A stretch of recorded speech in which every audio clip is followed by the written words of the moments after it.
Hello, everyone. Thank you for joining. We're going to give this a little bit of time for everybody to get logged on, and then we will start today's session.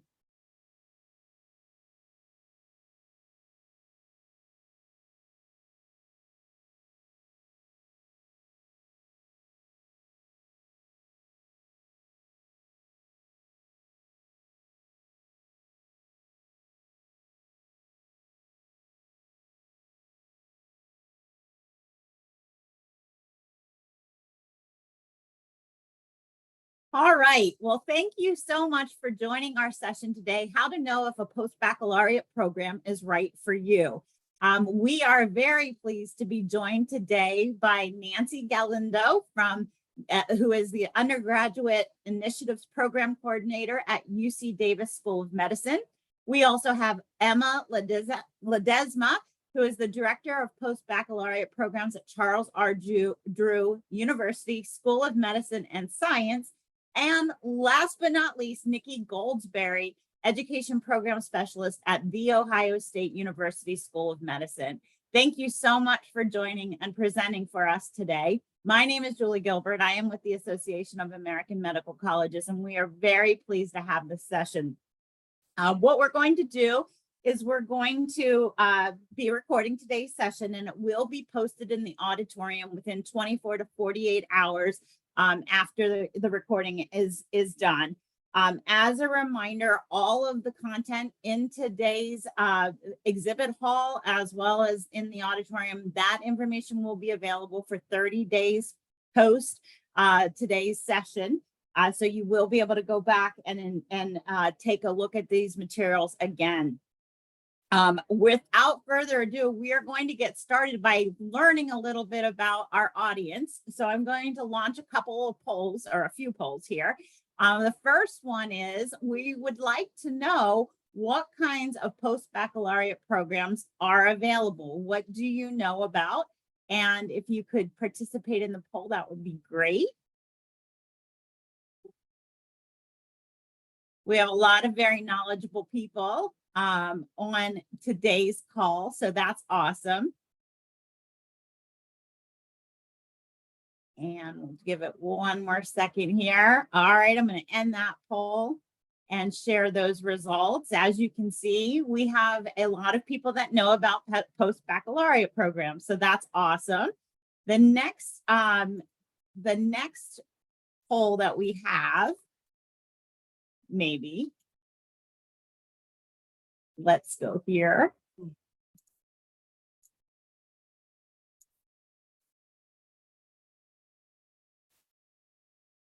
Hold on one second. I'm so sorry. We might be going to the presentation because I can't advance them. I'm very happy that you're all here. And so I'm going to turn it back over to Nancy and Emma to get us started. So thank you again. Hello, good morning, everyone. Thank you so much for being with us this morning. Again, my name is Nancy Galindo, and I am out of UC Davis School of Medicine. First and foremost, I'd really would like to thank the AAMC for inviting us to be part of this panel and inviting us to speak with you all about one of the things that we most enjoy, and that is working with post-baccalaureate students. And we're going to go ahead and get started with what is a post-baccalaureate program? Essentially, it is a program that students complete after they've obtained a bachelor's degree. And there are various types of post-baccalaureate programs. And so for the purpose of this presentation, we're going to focus on pre-medical post-baccalaureate programs. And it's really an opportunity for students to enhance their medical school application. It's often known as the qualifier for the marathon, right? You are wanting to strengthen different gaps within your medical school application. And so how do you know if a post-baccalaureate program is right for you? I think one of the things we always highly encourage is not to do this work alone and work with your pre-med advisors, professionals that have experience helping students get into medical school. And you want to really reflect on, are there any gaps in your medical school application?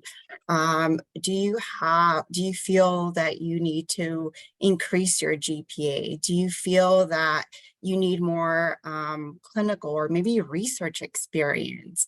And so thinking about those things when looking at a post-baccalaureate program are really important to figure out if it is the right step for you. We've listed here a couple of factors to consider. This is not the end all be all list, but there are things to consider. For example, is the program a mission fit for myself? Is it, does it align with why I want to go into medicine? Where are these programs located? Am I willing to move and kind of step out of my comfort zone for one of these programs? Or kind of the opposite, do I need to leave to complete a program so that I am able to be in an environment where I don't have these extra responsibilities? You know, oftentimes our students have responsibilities outside of just the academics. And so moving away for a program kind of provides that time and space to really focus on their application, their activities they're working on, as well as their academics. And so do some of these programs have any linkage to medical schools or relationship with medical schools? There are programs out there that if you complete the program and meet some of these requirements metrically or experiences, you potentially can obtain a guaranteed interview, guaranteed admissions, or do they just have a relationship with a medical school where you have access to physicians, access to mentors? What kind of resources do these programs provide?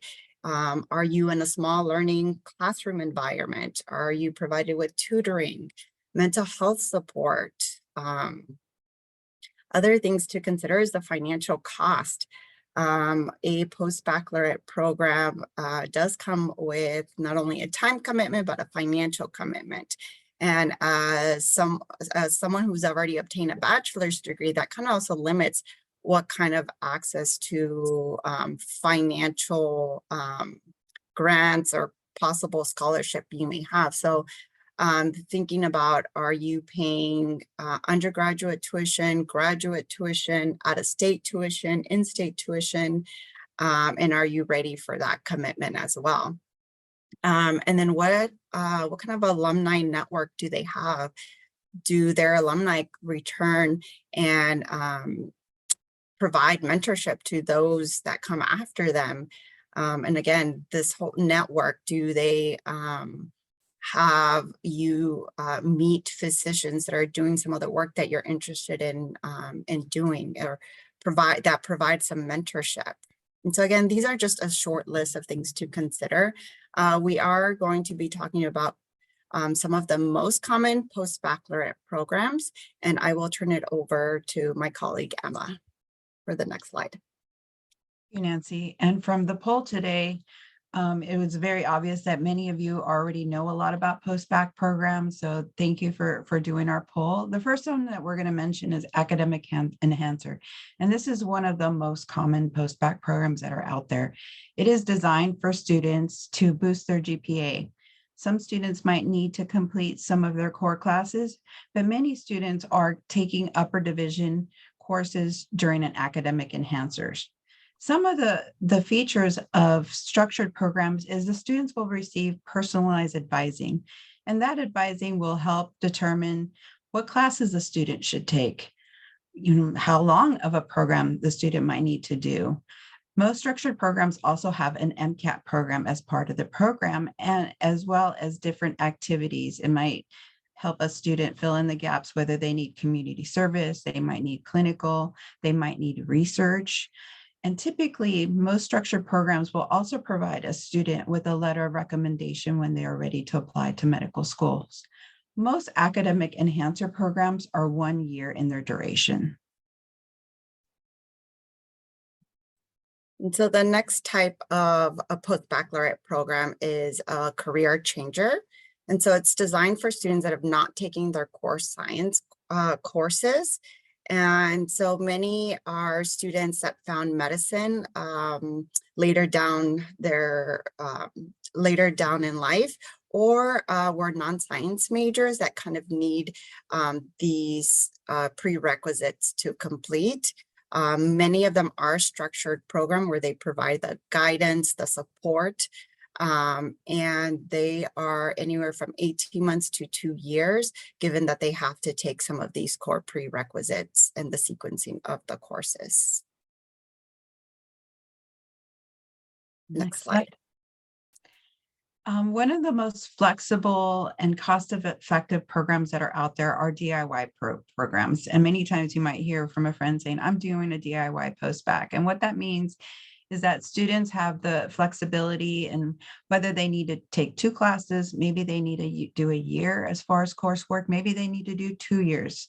Most students will do the DIY post-bac programs through extensions at universities or community colleges. These programs do tend to be unstructured, and they will not receive that personalized guidance. They typically will not have an MCAT program attached to the program. And it's really at your own pace. Students can determine, again, whether their GPA is ready to go. They might need, again, doing it over 6 months, doing it over a year. And that's where it is a little bit more flexible for students. And post-bac programs do tend to be a little bit more expensive, and taking classes through extension is a little bit more cost effective. Yeah, another route that students take is complete a special master's program, and it's designed for students looking to enhance their medical school application. Students are taking graduate level courses. Oftentimes they are taking courses with medical students. These programs often will have some clinical or research experiences. They are structured programs. They are typically 1 to 2 years long. I think something to note about special master's program is they are graduate level. So it will not necessarily impact your undergraduate GPA, but it's a way to show medical school admissions that you are able to handle that heavy intensive science load at the graduate level. Next slide, please. And so when you are looking at these programs, sometimes you'll hear about a program being for first-time applicants or for reapplicants. So we just kind of wanted to provide a brief definition. So for first-time applicants, they're looking for students that have never applied to medical school. And for reapplicants is for students that have applied to a medical school and were not successful in the medical school application cycle. When you are looking for a program, again, it's important that you find a program that fits your needs. And there are programs that are specifically that help reapplicants or specifically help first-time applicants. So something to consider when you are looking at programs. Next slide, please. Together today's presentation, Nancy and I wanted to leave you with some words of advice. And this advice can be used if you're a current undergraduate student or when you enter a post-bac program. In terms of academics, we highly encourage you to attend office hours, to go to tutoring, and to really foster a relationship with your letter writers, because you want to stay in contact with them, tell them about your accomplishments. So that way, when they're ready to write your letter of recommendation, you've been in contact with them and they can really feel that they can write you a strong letter of recommendation for medical school. In terms of application tips, when you're thinking about your post-bac program, you want to fill in the gaps. You might need clinical, you might need research, you might need to do more community service.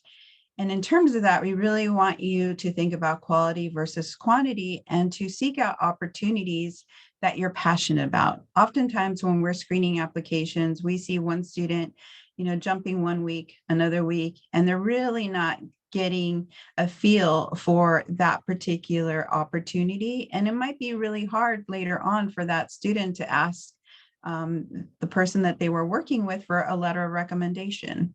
The next tip we have is for reapplicants. we highly recommend that you modify your application. I know that when I used to screen for the medical schools, what I would do is I would pull up the previous year's application to make sure that there was a difference in the application for that particular student. The other piece that we want you to really think about is your why medicine. You're going to be asked about your why medicine when you interview, oftentimes in your secondary. So take the opportunity to really think about why you want to pursue medicine. The next tip that we have is to participate in student organizations, and we've listed some for you to today. And all of you are already doing the next one. You are here at this fair. You are learning more information. So we do encourage you to attend pre-med conferences, to talk to representatives from the various medical schools, to learn about their school. And so that way you already feel like you have knowledge about applying to that particular medical school. And they also have workshops on personal statements. They also have workshops on, the MCAT and panels from different students. So that way you can get a feel for that particular school. The other part, Nancy touched upon this earlier today, is find the post-bac program that is right for you.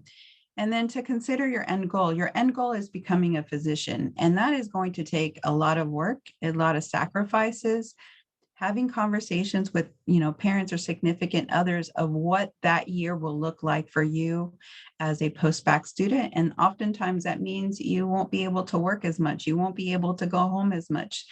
But in the end, you know that you want to be a physician, and you know that it's going to take a lot of hard work to get there. And so we're going to transition to talking about our respective programs because Emma and I are part of the California Postbaccalaureate Consortium. Kind of wanted to provide a little bit about what we do. And so our mission is to increase the number of physicians who practice in physician shortages areas of California by assisting capable and dedicated students from disadvantaged backgrounds in gaining admissions to medical schools. And our consortium members, we have 6 programs. Students are able to apply with 1 free application to all of the programs listed here. Next slide, please. And so I will now talk about the UC Davis School of Medicine Postbaccalaureate program. And so our program is 1 year long, and it is designated to help educationally and or socioeconomically disadvantaged students become more competitive in the application to medical school. We accept both first-time applicants as well as re-applicants to medical school. Our students are expected to commit full-time, and they participate in the 4 major components, which is taking 36 units of upper division science courses. We do provide an MCAT preparation course, and then the application process. Slide, please. So I am very much a visual learner, so I wanted to provide a timeline, a glimpse of our timeline.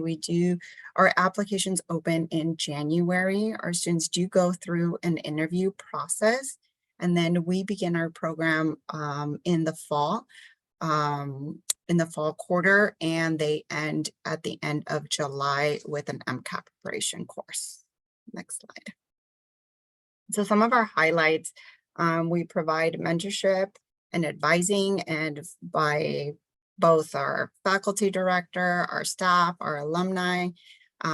Students experience kind of that cohort community experience with like-minded individuals. We provide a free MCAT course. We also have a designated writing specialist for our students to help them with their writing components.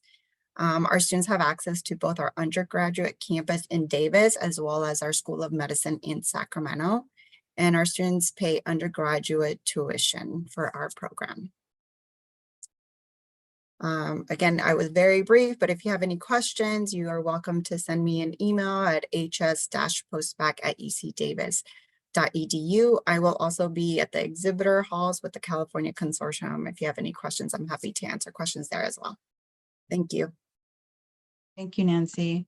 A little bit more about Charles Drew University and our post-bac program. For those of you that might not be familiar with Charles Drew, we are located in South Los Angeles, And this past year, we started our first, our standalone medical school, and we're currently recruiting our second class for medical school.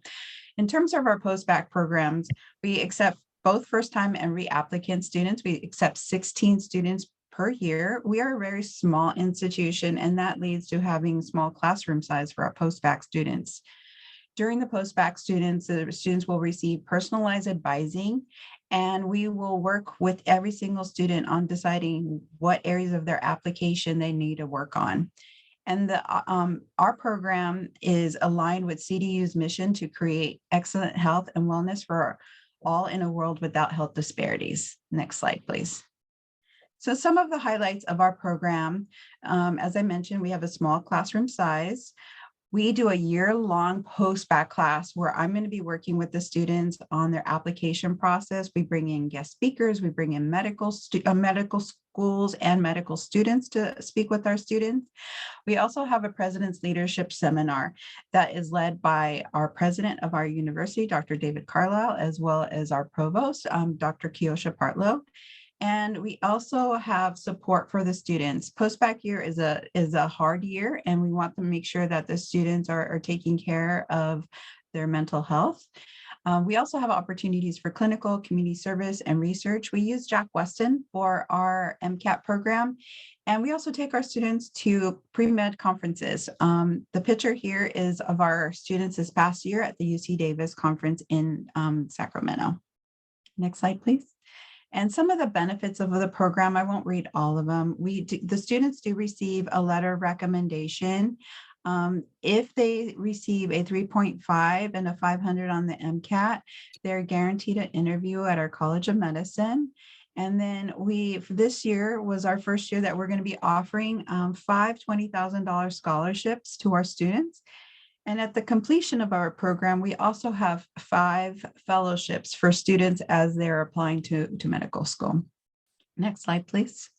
For more information about our post-bac program, you can email me at cdupostbac@charlescdru.edu. And I will also be at the fair later today if you have any specific questions for myself.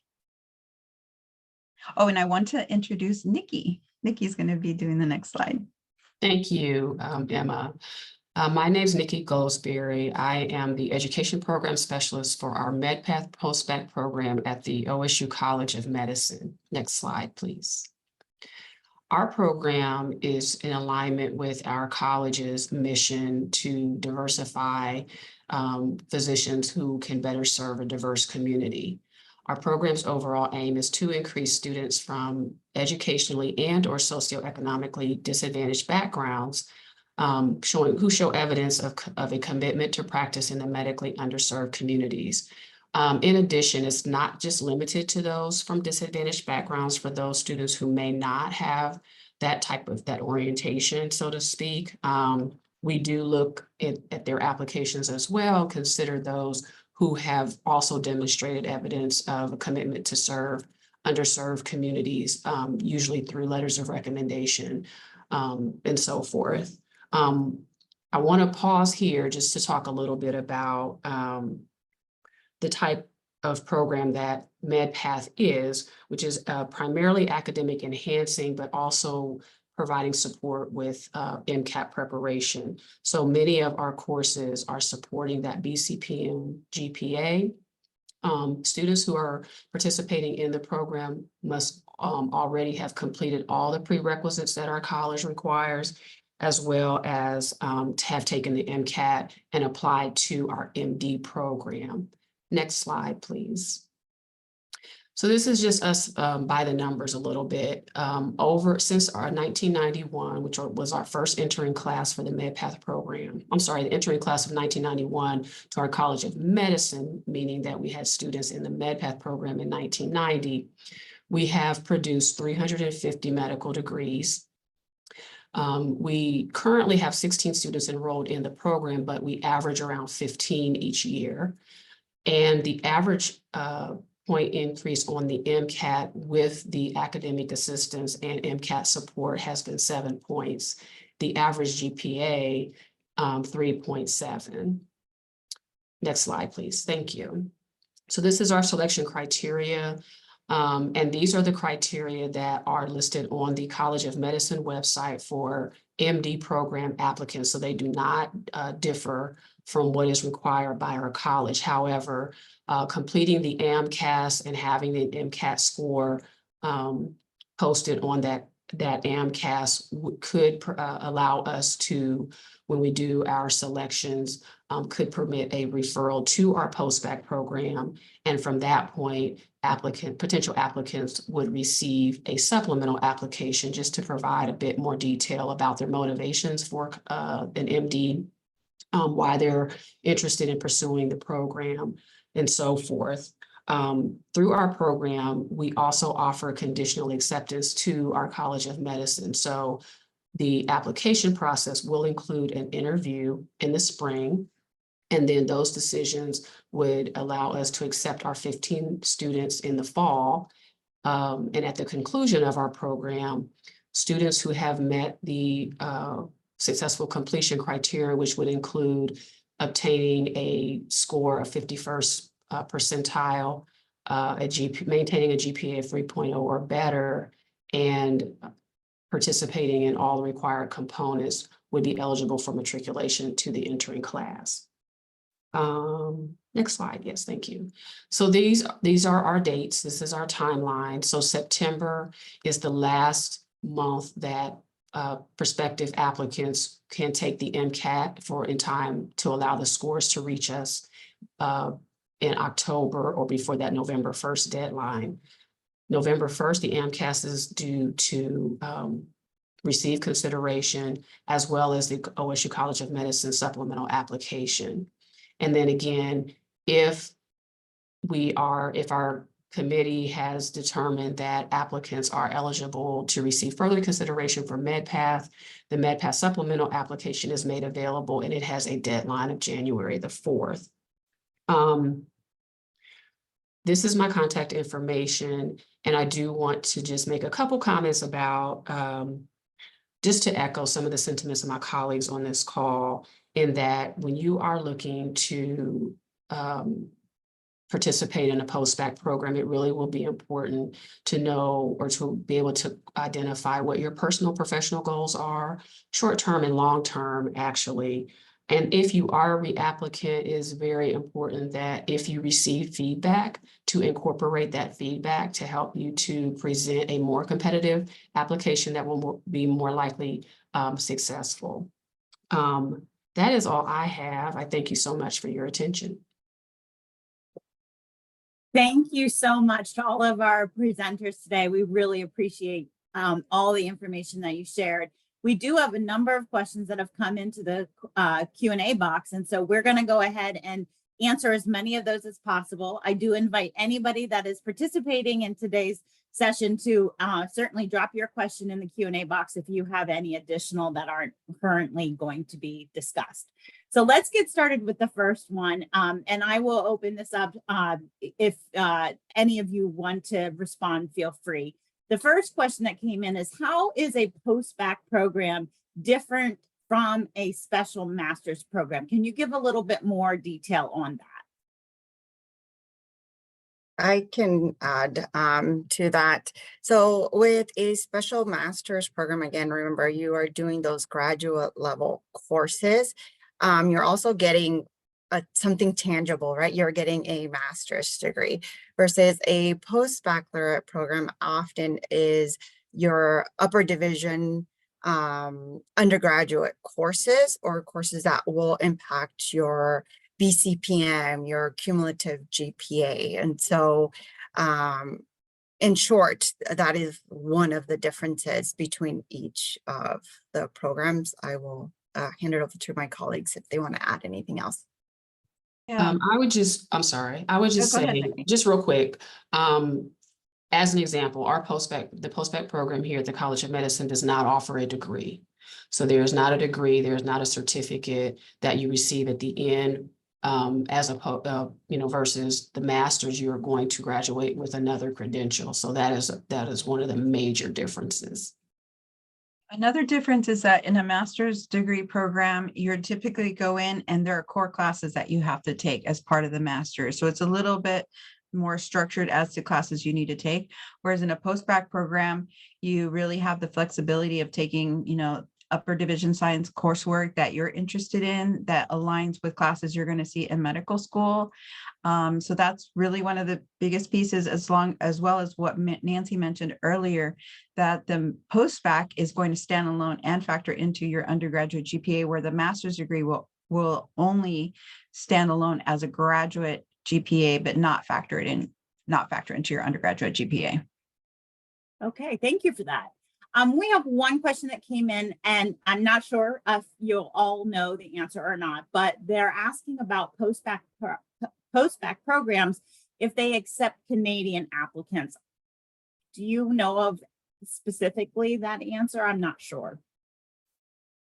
I think for us, I know that our students must have US citizenship or permanent residency. Our college currently does not accept its applicants who will be considered international. Thank you. Another question is, do you happen to know, do medical schools ever express preferences for certain formats, such as the structured or do it yourself, or perhaps even like a rankings type program? Are you aware of anything like that? I don't think I necessarily am aware of any specific rankings. However, I think that when admissions is considering students that have done a post-bac program, whether that's structured, unstructured, they're looking really for that upward trend. They're really looking that they've done well within their post-bac coursework is one of the things that they are more focused on. I did medical school screening for 21 years, and we took students from DIY postbacs. We took students from career changers. We took students from academic enhancers. So it really is a year to strengthen, areas of your application that need growth. So I wouldn't say that I've never heard of a tiered or ranking program. Okay, thank you. And someone is asking if you can maybe explain a little bit more about the differences between a DIY post-bac and an SMP post-bac program and what exactly that means. So I'll take a little bit a stab at the DIY, and then Nancy, if you want to do the master's part. So the DIY, say if you only need to do a couple classes, that will give you the opportunity to take it's undergraduate work that is once you complete college, and that will factor into your undergraduate GPA and will stand alone as post-bac work.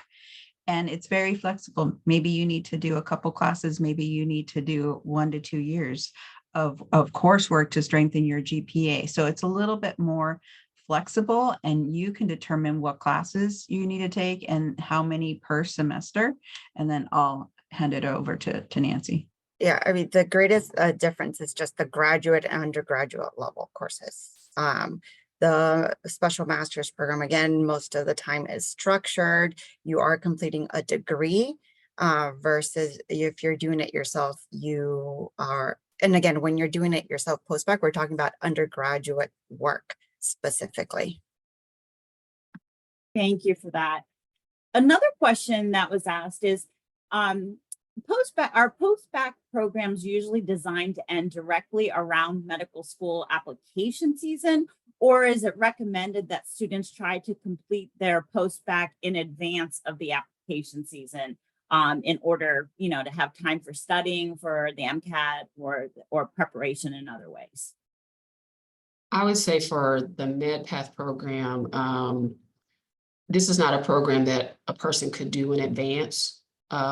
So in our situation, I would encourage applicants to really work closely with their advisors, whether they're doing a DIY or if they're going to seek out a formal post-bac. It would just be important for them to know that program's orientation. But I know for us, you can only apply when you are ready to apply to the medical school.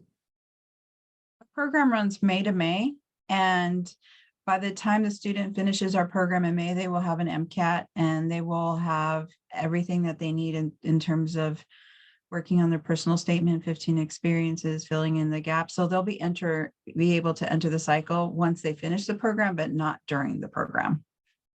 Same for us. Once they're done with the program is when they apply to medical school. You really want to wait, especially if you need to work on your academics, because you want those new grades to show up as your post-bac work and contribute to your undergraduate GPA. There would not be enough change in your application if you jumped into it as you are in the post-bac program. Okay, thank you. Do you happen to know, are there any fully funded post-bac programs to offset costs for maybe first generation or low income aspiring physicians? Are you aware of any? I wish. It's on our wish list. Yeah, our college does provide some support with alleviating like the general and instructional fees for all of our not applicants, but for all of our participants. And they've been gracious enough to provide some additional funds that subsidize the non-resident surcharge, but it is not by any means a whole, entire, takes care of everything. But I've been campaigning for the last 15 years, so we'll see. And this year we received some funding for 5 $20,000 scholarships. I wish that we had scholarships for all of our students, and something that I think is on a wish list for all of us that run post-bac programs. Sure.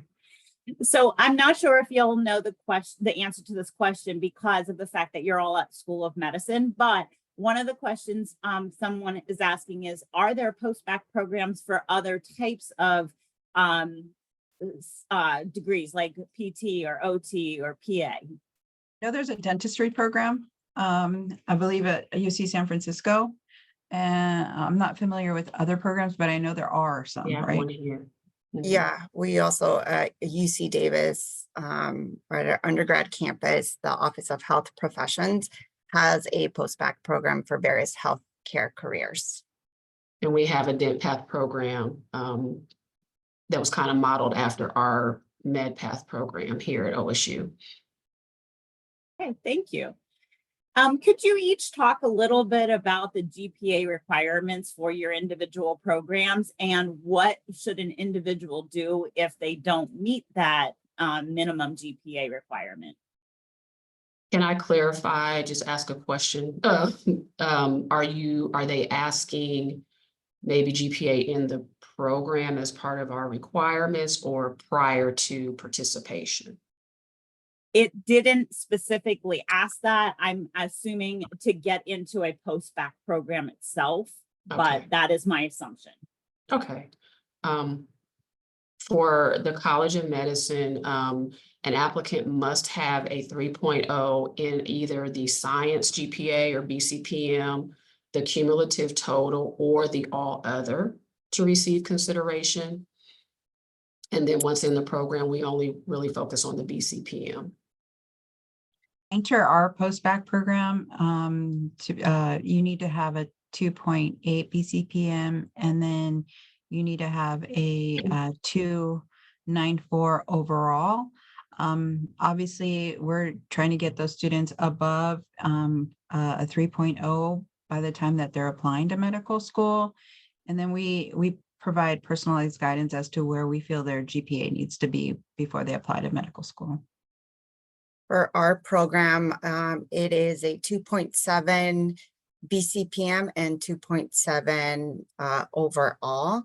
So if students don't meet that GPA, I think it's important for them, again, to meet with an advisor, a mentor, to look at their GPA and figure out how many units they would need in order to bring up their GPA. Okay, Students thank you. can do that on their own. I had a student who, when I was at UC Irvine, didn't get accepted the first time nor the second time, but he did a lot of coursework on his own And by the third time we did accept him, and he eventually attended our medical school, but he did all that work on his own. Wow. Okay, thank you. So we have a question from a participant that is asking, and I just lost it. Would you recommend if a student that has really great statistics, but might be lacking research, would you recommend for a student in that type of a situation to apply straight to medical school, or would a post-baccalaureate program increase the chances, in your opinions, of acceptance into medical school? I think it will depend. I will say that I believe usually 80% of our applicants have research. So if this individual is anticipating a growth year, otherwise known as a gap year, that might be what you prioritize for that time. We do still accept students without research, but it's a small percentage of the applicants. So it would really be a case by case, kind of depending on what you have access to as well. We'd say if the students have the metrics, the GPA, the MCAT, and they're still missing research, and if they wanted to do research before they applied, there are a lot of research programs that they could apply to. And that way they don't necessarily have to do a structured post-bac program. Nancy, I don't know if you want to add anything. Yeah, no, I think I agree, but with both Nikki and Emma, it goes back to the kind of that personalized advising to figure out what is best for that individual, and kind of, again, reflecting on your why medicine, figuring out where is it that you're applying. If you are applying to a heavy research medical school, then it's probably to your benefit to have, research. And so, yeah, taking those things into consideration. Thank you for that. And for everybody that's participating, I do encourage you to stop by and ask these kinds of questions, because they are more than happy to answer them throughout the day. So thank you for, giving examples such as that.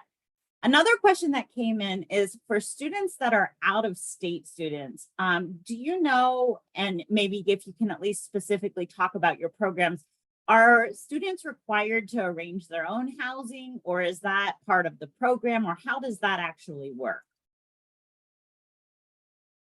For the California Postbac Consortium, with the exception of one program, we only take California residents, and Nancy can speak about our brand new program. Yeah, so we currently UC Davis School of Medicine has partnered up with Cal Poly Humboldt for a new post-baccalaureate program called Hiwegu Duck. And for that program, there is a little bit more flexibility as for students interested in working with Native communities. Typically, they want students that have strong ties to California, but there is a little bit more of a flexibility versus our other programs are specific to California residents. However, we do see a lot of, for example, I am in Northern California. I see a lot of applicants from Southern California. So our students are in charge of their own housing arrangements. We do connect them to their cohort members. So if they want to house together, they are able to do so, but we don't necessarily arrange the housing for them. We just provide resources. And the same holds true for us. I connect my my accepted applicants to our current cohort members to ask all those questions about housing and where it's best to live and things of that nature. Great, thank you. A question came in regarding if someone is actually graduating this spring, like from an undergraduate program, is it feasible for them to then attend a post-bac program starting in the fall, or is there more of a turnaround time than that? And also then the other part of that question is what kinds of things are required as part of the actual application process? And I realize that may be different for all of your programs, but maybe you could speak to that a little bit. Can you repeat the first part of the question? I'm sorry. The first question part was, if somebody graduates this spring, would they feasibly be able to start a post-bac program in the fall? In our case, no, because our application cycle starts the previous fall, for the next fall.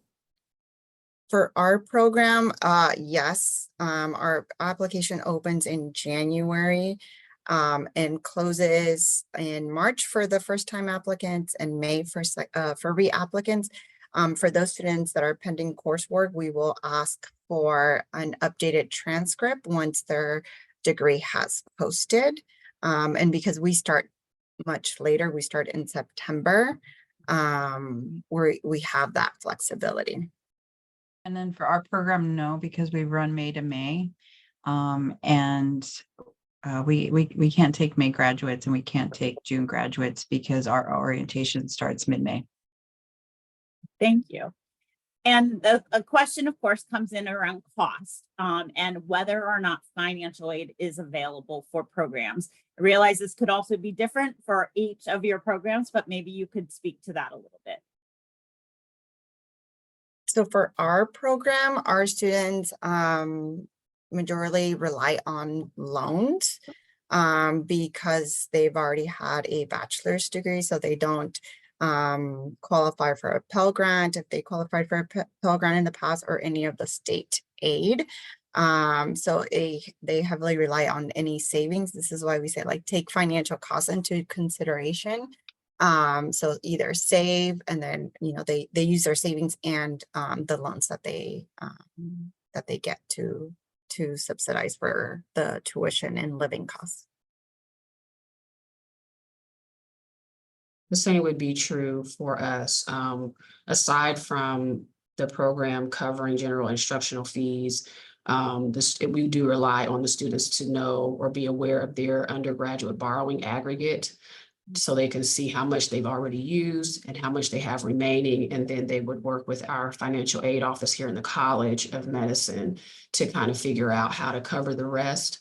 But some additional financial support that we do provide is more of indirect, is once they're in the program, we will pay for the reapplication through AMCAS, just so that their records are updated with our College of Medicine admissions. We also foot the bill for our MCAT prep as well as MCAT test registration. So a little bit more of indirect, not super helpful to the day-to-day expenses, but we do have that as a consideration as well. Yeah, and for us, it's similar to both Nikki and Nancy. The tuition that the students pay helps pay for their MCAT program, other resources that we provide, like Sketchy and UWorld, and taking the students to conferences. If they have not exhausted all their financial aid, sometimes, if students do 5th year, they pretty much do not have as much, but some students have not done that. So there might be a little bit of money, but most students are on loans. And a lot of the students that we interview, they've been saving up money for a year because this is what they knew that they wanted to do. In our program, we do allow the students to work, but not more than 12 hours a week. And we want that to be something where they double dip. They're double dipping on clinical or research, and that is contributing to their application. And can you just generally explain what kind of improvement could be seen with a post-bac program for the GPA? How much could they see as an improvement? Ooh, that's kind of. I think it just depends on how many units they're coming in, because not everybody's coming in with the same amount of units. And so that, I think, it's dependent on that and the amount of units they take with our program. So for example, within our program, students take 36 quarter units. And so I always recommend students figure out how many units are they quarter semesters for the programs that you're looking for and how much that would increase your GPA. I know for our program, we expect students to maintain a 3.7 GPA in the courses that they take with us. And so That way they have an idea of what to expect and how much their GPA would increase. In our program, we allow students to start with a clean slate. So we only, for consideration for the entering class, will look at the GPA that they have acquired through the program. And so with that, in tandem with the courses that they're enrolled in and the other successful program completion criteria, kind of determines what their outcome is going to be. And so, that year is very intense, I think, for all of our programs. And it's really about the commitment kind of coming through. That is an area for growth. That whole time is spent. You grow emotionally, socially, academically, like all the things.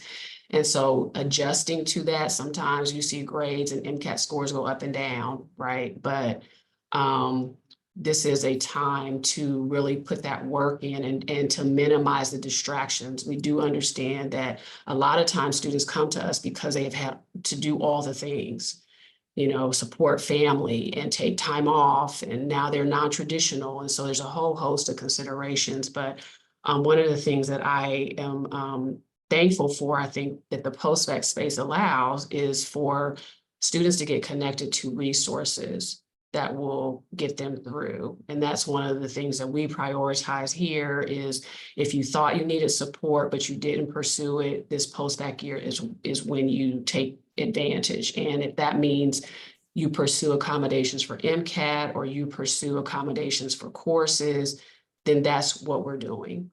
That's just what we're going to do. So I just wanted to put that out there. Yeah. And I was going to add a little bit to what Nikki mentioned.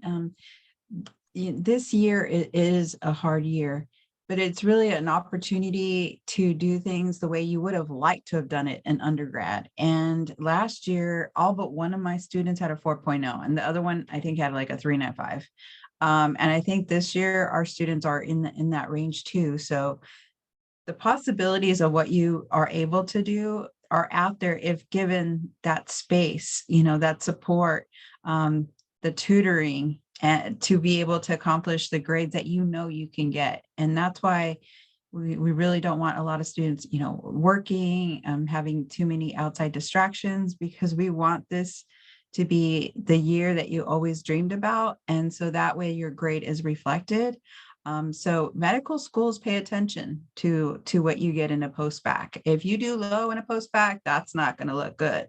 So we really encourage students to take this year seriously and to consider this year as being one of the most precious years of building towards your medical school application. Great. Nancy, you were going to say something. No, I was just going to agree and thank Nikki for bringing that point up, because it is, completing a post-bac program. Often students just think about like whether it's the grades you're getting or the research, the clinical, but it is definitely a year of growth professionally as well and personally. And, I always tell students, we don't want you to just be successful in this program. We want you to be successful in medical school. So everything that we do is working towards that goal, so that when students get into medical school, if they know they, have different family responsibilities or different things that they deal with, that they know where to reach out for help and when to reach out for help. That's wonderful. Can you tell a little bit about how taking a gap year before applying to a post-bac program might be viewed? Great. Yeah. Sometimes that year is actually very helpful in the students' growth. So we don't differentiate whether a student took, a couple years before they applied to the post-bac program. Yeah, I've had various students who did research that year, might have worked as a scribe, and that's all going towards your application. And they did it for two reasons: to get the experience, but then to also save money for the post-bac year. So as long as you're not on the couch, just, watching TV, as long as you're doing something constructive with your year. I've had lots of students do Teach for America. They've worked in schools. So as long as you're doing something constructive, we've had students that have taken various years off. And as someone that used to work at the medical school, looking at applications, we've had students of all ages enter medical school, and we really encourage you to do medical school when it's the right time for you, to apply when it's the right time for you, to take the MCAT when it's the right time for you, and that your scores are indicating that you're ready to take an MCAT. An MCAT program MCAT should never be a practice MCAT. There are mock MCATs for that. And we see too many students that take too many MCATs when they're not ready and their scores are not indicating that they're ready for an MCAT. And I would just add that what I tell students when they ask me about that, the growth year, gap year, however they want to interpret it, you want to, if you're not applying directly to medical school, you want to keep your application relevant, because when you do, you are competing with some folks who have gone straight through. You'll have applicants that will have particular experiences. So even with taking the growth year, just keep your application relevant so that when you're ready to put it all together and press that submit button, you are on par, not with the non-cognitive experiences. You have your health related, you have research, you have your community service, you have your leadership, you have all the things, and you're just going to be ready to go. Thank you so much, everybody. These are excellent questions. And unfortunately, we have even more that we are just not going to be able to get to. So this is what I'm going to ask of all of those people that did ask a question that we weren't able to answer. I implore you to go to the booth, to ask your questions, to get them answered, because that is what today is all about. All three of our panelists here today are happy to answer questions, will be available at their booth. And I encourage you to take advantage of their expertise. I thank all of you for participating today. We are going to be recording this, like I said, and we will post it within 24 to 48 hours. The last thing I'd like to leave with is from each of our panelists, could you give us one last takeaway for any of the participants that are listening today, as far as what your advice would be if they are looking at possibly looking into a post-baccalaureate program or a special master's? I think for me, what I would like to share is find your community, find those that are going to meet you where you're at. This road can be challenging and full of barriers. So I think do not do it alone, and find that community that will help you get you to achieve your goal. I would add, oh, sorry, go ahead, Nikki. I'm sorry. I would encourage folks to reach out to these schools and colleges of medicine that you are interested in applying to. Don't be afraid to do that. Ask the questions that you need to know before you start putting applications out here, whether it's post-bac or direct acceptance, because you are potentially going to be spending 4 years of your life somewhere. And secondly, cast a wide net. Start local, so start where you are.